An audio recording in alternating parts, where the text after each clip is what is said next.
뼈가 약해져서 쉽게 부러지는 골다공증 환자가 50대 이상 중장년층에서 늘어나고 있는데요. 고관절, 즉 엉덩이 뼈가 부러지면 사망 위험이 커져서 각별한 주의가 필요합니다. 그래서 이 시간에는 전문가와 함께 골다공증의 원인과 예방법에 대해 자세히 알아보겠습니다. 고려대 안암병원 내분비내과 안지현 교수 전화로 연결됐습니다. 교수님 안녕하십니까? 네, 안녕하십니까? 네, 우리나라 50대 이상 중장년층이 골다공증에 특히나 취약한 것으로 나타났는데요. 어느 정도입니까? 우리나라 50대 이상 여성의 골다공증 유병률은 같은 연령대의 미국 여성에 비해서 3, 4배가량 높고 또 50대 이상 남성도 미국에 비해서 골다공증 유병률이 2배 정도 높은 것으로 알려져 있습니다. 우리나라 50대 이상 남녀 모두가 골다공증에 아주 취약한 상태라고 볼 수 있습니다. 네. 예, 여성은 3배에서 4배 정도 다른 국가에 비해 높다라는 말씀을 해주셨고요. 또 남성은 2배 정도 높다는 말씀을 해주셨는데 여성이 남성보다 발병률이 높은 이유가 있을까요? 사람의 뼈는 태어난 이후에 몸의 골량이 꾸준하게 증가해서 30대 중반에 최고점에 이르러서 최대 골량을 가지게 됩니다. 최대 골량에 도달한 이후에는 이제 나이가 들어감에 따라서 남녀 모두에서 골량이 점차적으로 감소하게 되는데 젊을 때부터 축적된 최대 골량이 적은 경우나 나이가 들어감에 따라서 골 소실이 많은 경우에 골다공증이 발생을 하게 됩니다. 그런데 여성의 경우에는 남성보다 최대 골량이 낮고 또 여성 호르몬이 뼈를 유지하는 데 굉장히 중요한 역할을 하는데 50세를 전후해서 폐경기를 기점으로 여성 호르몬이 급격하게 감소하면서 골량이 급격하게 떨어지게 됩니다. 따라서 남성보다 골다공증이 더 잘 생기게 됩니다. 네, 그렇군요. 이 골량에 대해서 말씀을 주셨고요. 또 여성 호르몬에 대해서도 그 원인을 말씀을 주셨는데요. 어떻게 보면 좀 타고난 것도 서양에 비해서는 동양이 약한데 또 여성이 더 약한데 원인이 있지 않을까 하는 생각도 해봤습니다. 교수님께서 보시기에 골다공증이 발생하는데 가장 큰 영향을 주는 위험 요인 무엇이라고 보십니까? 골다공증 위험 요인에는 사실 선천적 유전적인 요인도 크고 후천적인 요인도 있을 수 있는데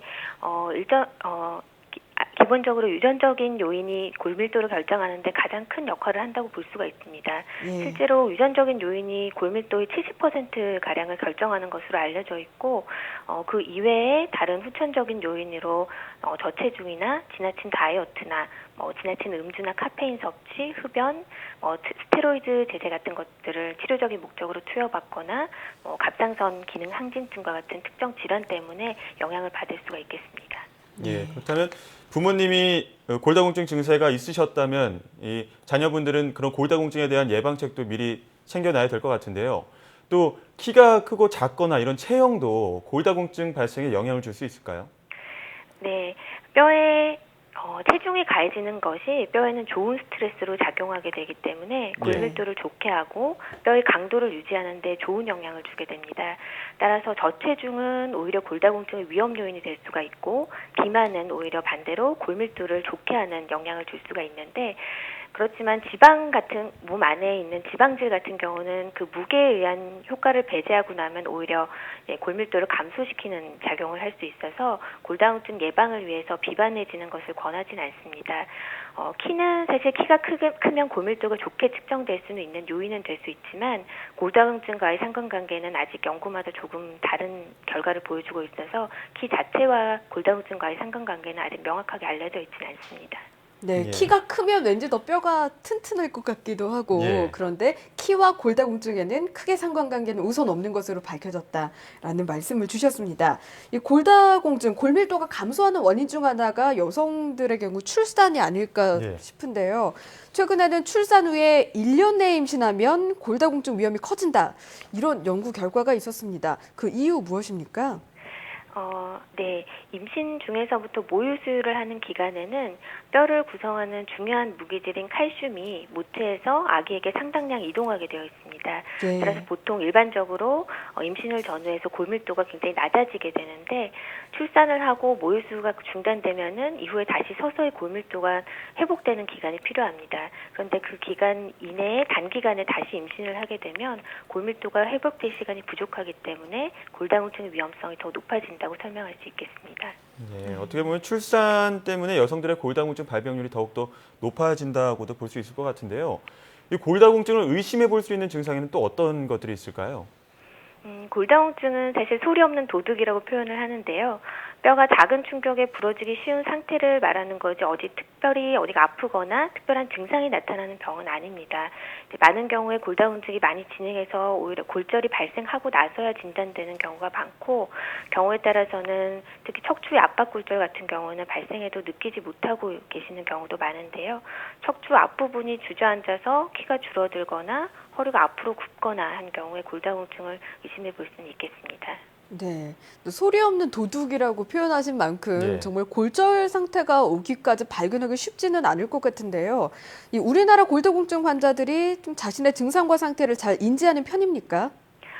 우리나라 경우에는 골다공증 유병률은 굉장히 높은데도 불구하고 이에 대한 인지율과 치료율은 걱정스러울 정도로 굉장히 낮습니다. 예. 조사에 의하면 여성 골다공증 환자 10명 중에 8명은 진단받지 못하고 있고 10명 중에 9명 가까이는 치료를 받지 못하고 있는 것으로 알려져 있고 남성의 경우는 더 심각한데 10명 중에 9명 가까이가 진단과 치료를 받지 못하고 있는 것으로 알려져 있습니다. 그다음에 중장년층 분들은 정기 검진을 통해서 이런 발병률도 확인을 해야 될 것 같은데요. 끝으로 중장년층은 물론 이 젊은 층에서도 골다공증을 효과적으로 예방하는 방법 정리해 주시죠. 네, 가장 먼저 무리한 다이어트나 과도한 카페인 섭취, 음주, 흡연 같은 위험 요인들을 피하는 것이 중요하겠습니다. 다음으로 뼈에 도움이 될 수 있는 칼슘과 비타민 D를 충분히 섭취하고 규칙적이고 적절한 운동을 하는 것이 좋겠습니다. 칼슘 같은 경우는 가장 좋은 공급원이 우유나 치즈 같은 유제품이 될 수 있겠고 비타민 D는 연어나 고등어와 같은 생선류에 비교적 많이 함유되어 있지만 음식보다는 햇볕을 쬐어서 피부를 통해서 만들어내게 하는 것이 훨씬 효율적입니다. 그리고 네. 규칙적이고 적절한 운동은 골밀도를 높여주고 뼈를 튼튼하게 할 뿐만 아니라 근력이 강화되고 균형 감각에도 도움이 될 수 있어서 골절 예방에도 굉장히 중요합니다. 네. 마지막으로 골다공증 자체는 증상이 없는 질환이기 때문에 위험 요인을 잘 파악해서 적절한 시기에 골다공증에 대한 검사를 받아서 조기에 진단해서 적절한 치료를 받는 것이 중요하겠습니다. 예, 중장년층뿐만 아니라 젊은 층에서도 이 예방법을 잘 지키시는 게 좋을 것 같습니다. 지금까지 고려대 안암병원 내분비내과 안지연 교수와 함께 이야기 나눴습니다. 교수님, 오늘 말씀 잘 들었습니다. 네, 감사합니다. 예, 어떠한 질환이든 건강한 생활 습관이 우선일 것 같은데요. 중장년층 분들은 특히나 이 생활 습관에 유의하시면 좋을 것 같습니다. 네, 무엇보다 요즘 다이어트 하는 분들 많으신데 예. 골다공증에는 치명적이네요. 이 다이어트 무리하게 하지 마시고 칼슘과 비타민 D 챙겨 드시는 거 잊지 마시기 바랍니다.